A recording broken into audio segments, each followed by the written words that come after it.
Hello, sir. Hi, Alasha, how are you? Well, sir, how are you? All good. So, sir, we all know that you've been practicing military laws for a very long time. But the thing is that a lot of people, a lot of graduating students don't really know about military laws. And in fact, even the people in the armed forces are not aware of the laws.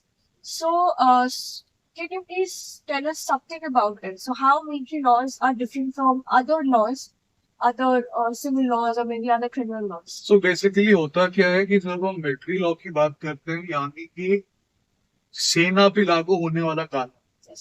So basically military law क्या होता है? Military law वो कानून है जो सेना के अंदर जो लोग कार्यरत हैं या एम्प्लॉयड हैं उनके ऊपर जो कानून लागू होता है उसको मिलिट्री लॉ।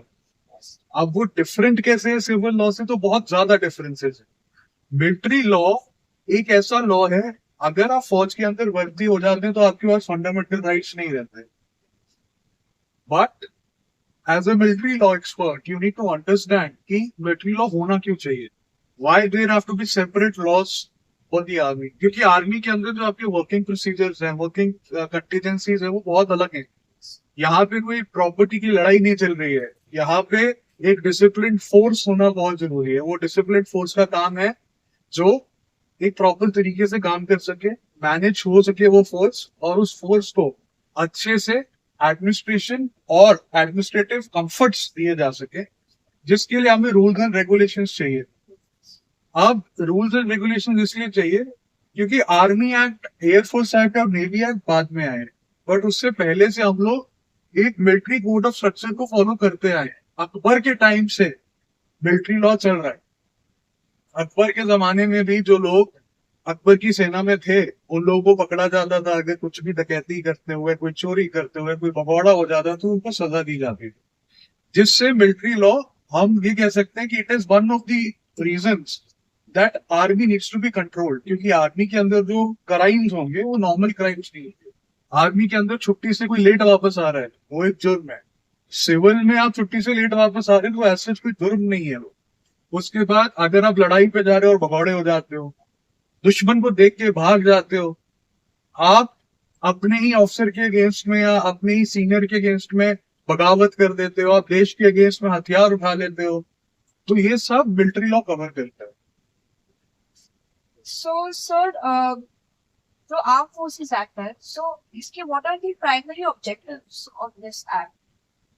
सी आर्मी एक्ट, नेवी एक्ट और एयरफोर्स एक्ट सबका बहुत सिंपल एक ऑब्जेक्टिव है, that they are meant for the management and for the legislative purposes, for the idea of justice to the armed forces। कि फौज के अंदर कुछ हो रहा है तो उसको कैसे मैनेज किया जाएगा, कोई डिसिप्लिन की प्रोसीडिंग है उसका स्ट्रक्चर क्या होगा, अगर डिसिप्लिन की प्रोसीडिंग हो रही है वो कौन से सेक्शन में होगी, अगर कोर्ट ऑफ इंक्वायरी करी जा रही है कोर्ट ऑफ इंक्वायरी का प्रोसीजर क्या होगा, कोर्ट ऑफ इंक्वायरी का प्रोसीजर के बाद कोर्ट ऑफ इंक्वायरी में बोला क्या जाएगा। सी, we need to understand people in military courts are not judges, there are armed forces officers। तो अब उनके अंदर एक आइडिया ऑफ रिस्पॉन्सिबिलिटी भी लानी पड़ेगी, एक स्ट्रक्चर भी लाना पड़ेगा। उस स्ट्रक्चर को दिखाने के लिए एक एक्ट बनाया गया है जिसमें लिखा गया है कि अगर आप छुट्टी से लेट आते हो तो ये होगा, एक जेसीओ कौन होता है ये डिफाइंड है, एक सिपाही कौन होता है ये डिफाइंड है, what is annual leave, casual leave. उसके बाद सिर्फ आर्मी एक्ट नहीं है, आर्मी रूल्स भी हैं। Then there are defence services regulations also. अगर हम मिलिट्री लॉ एट लार्ज की बात करें इंडिया में, so according to me it is one of the largest branches of service laws in the country, which includes air force, navy, army.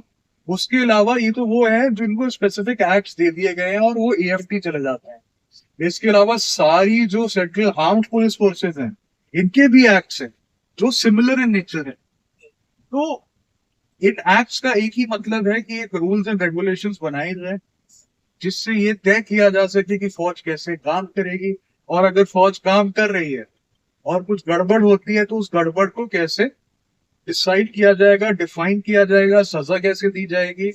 और पुराने जमाने में क्या होता था कि अंग्रेजों की जो सजाएं थी, they were up to death, they could have hanged someone। So now after reforms started coming in, there are a lot of changes which are coming in, and वो changes आएंगे। और भी आएंगे। और मिलिट्री लॉ ऐसा नहीं है कि it is a very good doctrine या उसमें कोई चेंजेस की जरूरत नहीं है। जैसे जैसे टाइम इवॉल्व होगा लॉज भी इवॉल्व होंगे। Sir, so you spoke about changes. So what should be the changes? What all changes should be made in these laws or these rules?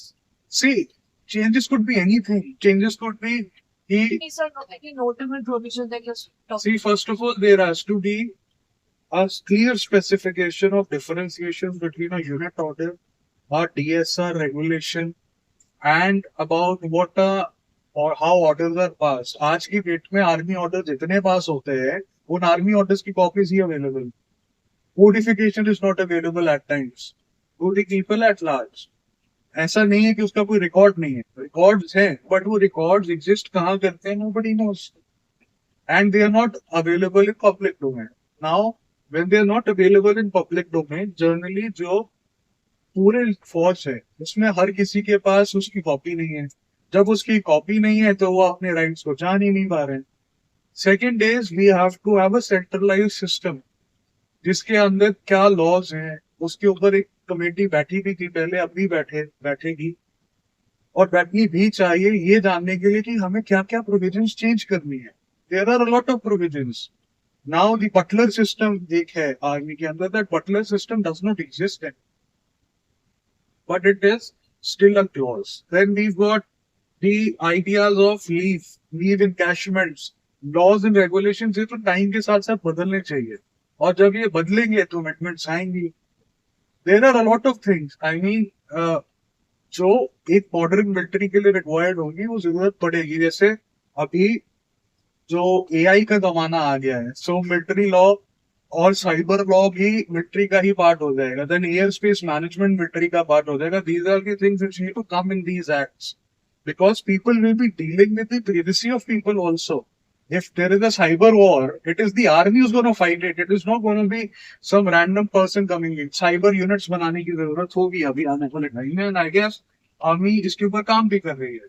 So we need to understand that with evolving times, laws also have to evolve. So, sir, coming to the disciplinary procedures. So, what are the basic disciplinary procedures that are conducted with the arm or according to the armed forces act?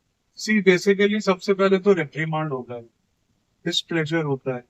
ये वो चीजें हैं जैसे मान लो आप मेरे नीचे काम कर रहे हो, आपको कहा काम मुझे पसंद नहीं आया, आपने मेरे साथ कोई बदतमीजी करी, मैं आपको बोलता हूँ कि I am showing you this notice, I am sending you this notice, give me a reply to. इसको शो कॉज नोटिस कहते हैं। इसके बाद there is another thing called reprimand. अगर आपको किसी का काम पसंद नहीं आया, आप उसको राइटिंग में एक सीवियर रिप्रीमांड दे सकते हो या सीवियर डिस्प्लेजर दे सकते हो। इसके बाद आते हैं court martials, that is summary court martial, general court martial, district court martial. एक अलग वीडियो बनानी पड़ेगी इनको डिफाइन करने के लिए because they depth are very big. Then there are crimes which are triable at the CO's level. There are crimes in which an outside individual is required. So when that outside individual is required, what is the procedure to it has to be known. Now, court marshals के अलावा क्या होता है कि कोई आपकी ACR में भी रिमार्क लिख सकता है कि आपने कुछ गलत कर दिया है। कोई आपके अगेंस्ट में नोटिंग शीट में लिख सकता है that your behavior is not fit to be an officer in the army or a jawan in the army. Sir, इन सब चीजों के लिए फिर रेमेडीज क्या है? Remedies है, you've given your rights. For example, किसी के ACR में somebody has written, तो उसका क्या है? See, basically कोई भी ACR अगर है हम उसको चैलेंज कर सकते हैं। स्टैट कहते हैं कि होती है stat file, stat complaint, that is statutory complaint. There is something else known as a non statutory complaint. ACRs के केस में आप नॉन स्टैट्यूटरी कंप्लेंट डाल सकते हो। आपको ये प्रूफ करना पड़ेगा कि वहां पे जो रिमार्क लिखा गया है या आपकी ACR अगर खराब करी गई है, सारा क्वेश्चन ACR का आपको दिखाया नहीं जाता है। बट अगर आपको लगता है कि आउट ऑफ बायस वो करा गया है तो उस बायस को अगर हम प्रूव करते हैं then that ACR is set aside.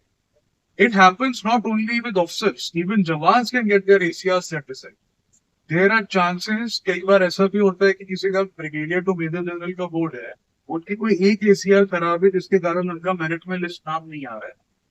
वो अगर उसको चैलेंज करते हैं और वो ACR सेट असाइड हो जाती है, then he has to be considered for the board also. So ऐसा नहीं है कि आर्मी में मैकेनिज्म्स अवेलेबल नहीं है। Problem is people are not aware of the mechanisms. So sir, ये जो service members होते हैं, इनके क्या क्या rights होते हैं? मतलब They have the right to life. That's the only explicit right they have. Other than that, right to equality exists to some extent. We cannot say the right to equality is explicit in nature. The explicit right is right to life. And that right to life is also provision oriented. अब मेरी बात समझना. You cannot be posted to Siachen at a war time and say कि भैया मेरा right है, मुझे तो अभी छुट्टी दे दो. Chhutti is not your right in the army. So basically, when you join the Indian Armed Forces or the CAPFs, for that matter, most of the government services, you basically become a servant of the government. That is why they're called government servants. And there are a lot of obligations that a soldier has. A soldier is never off duty. Actually, this is for police officers also. A police officer, even in civil, is on duty. But इनके rights ये हैं कि they will have to be fed properly.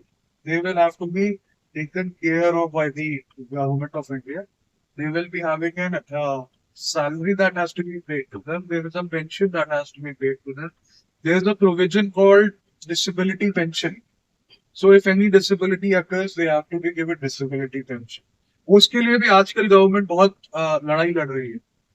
But कि हमें नहीं देनी है ये डिसेबिलिटी आ गई. But sir, अगर disability होती है during the service, तो क्या गवर्नमेंट देती है उन्हें पेंशन उसके बेसिस? डिसेबिलिटी पेंशन मिलती है बट कुछ केसेस में गवर्नमेंट चैलेंज भी कर देती है. सर कंडीशंस क्या disability? It has to be service oriented disability. For example, अगर आपको हाई बीपी हो गया, you were posted to Siachen glacier, you started having high BP.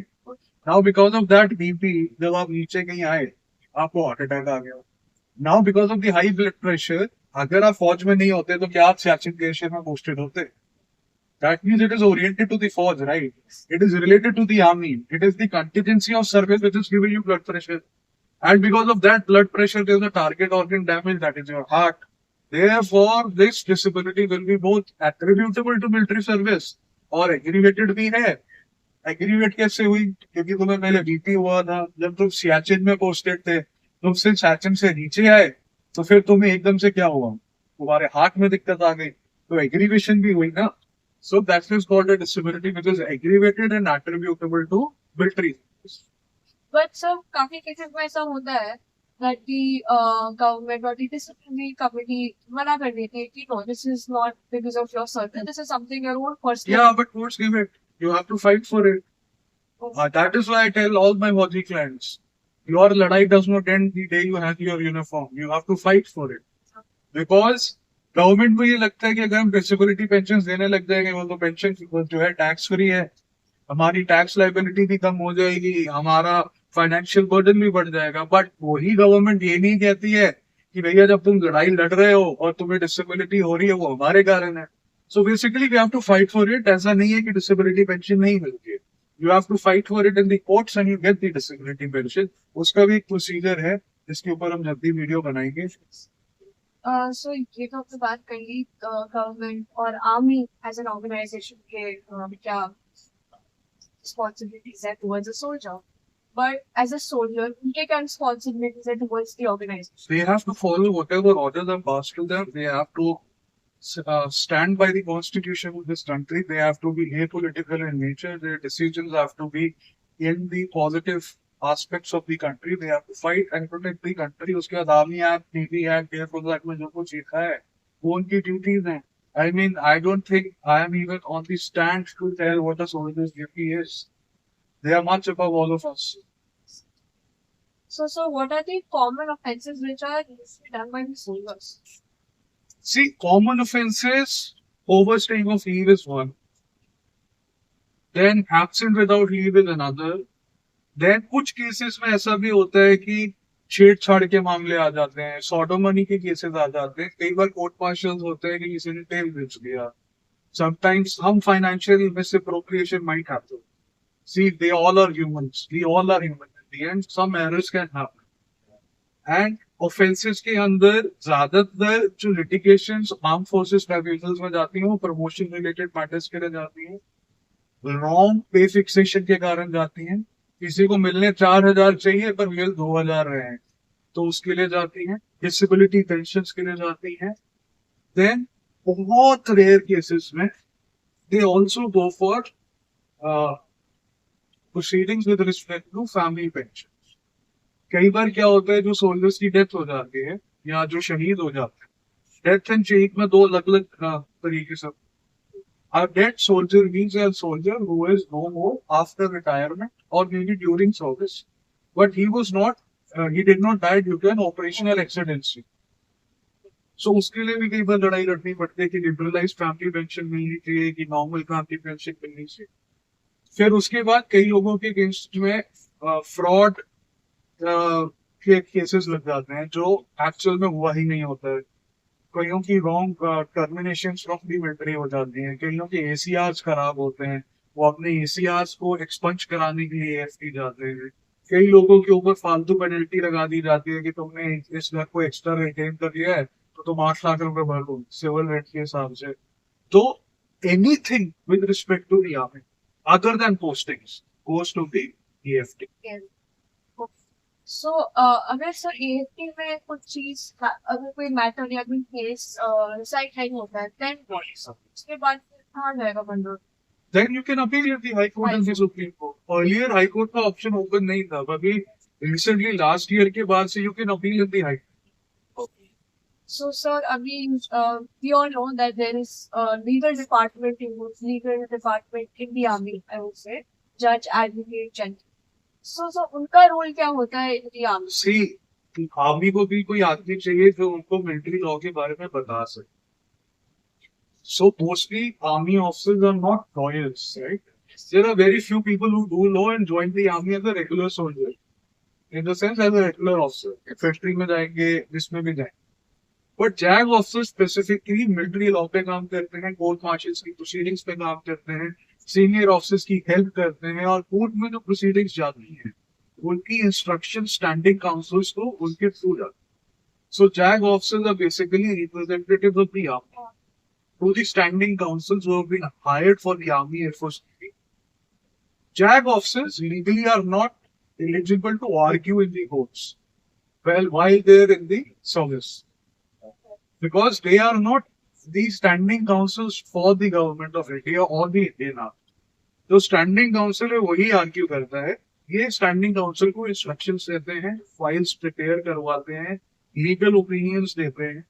कोई भी लीगल इश्यू अगर आर्मी के अंदर आता है तो उसके ऊपर ही ओपिनियंस देते। एंड जैग ब्रांच के अंदर बहुत कम वैकेंसीज भी होती है, मतलब जैसे नॉर्मल वैकेंसी होती है 6 या 7 लोग जाते हैं zag, whereas otherwise normal recruitment of officers in the Indian Army is above 600-700 officers including CDS, NTA and everything। मतलब जो एग्जाम होते हैं, मतलब 601 बार में जाते हैं ऐसा नहीं कह रहा हूँ, बट जनरली जो एक साल के अंदर टेन्योर होता है इतने लोग सिलेक्ट होते हैं। आप कितनी देर में आगे जाते हैं, कौन मेरिट में आगे जाता है, that's different. To be a JAG officer पहले आपको 50% से ज्यादा मार्क्स चाहिए होते थे अपने लॉ एग्जाम्स और आप एसएसबी दे सकते थे। आज की डेट में ऐसा नहीं है, आज की डेट में आपको क्लैट भी देना पड़ता है। Once you give the CLAT examination then only you are eligible to go into the JAG branch. But JAG branch सिर्फ आर्मी नहीं भी एयरफोर्स में नहीं है, JAG branch is in all armed police forces also. BSF has a legal officer, CISF has a legal officer, ITBP has a legal officer, Assam Rifles has a legal officer. All of them have legal officers. Because इन सबके अपने acts हैं, उन acts पे भी तो किसी को assist करना पड़ेगा। So, you have very informative session to us. I hope that something very knowledgeable, I would say. So, thank you.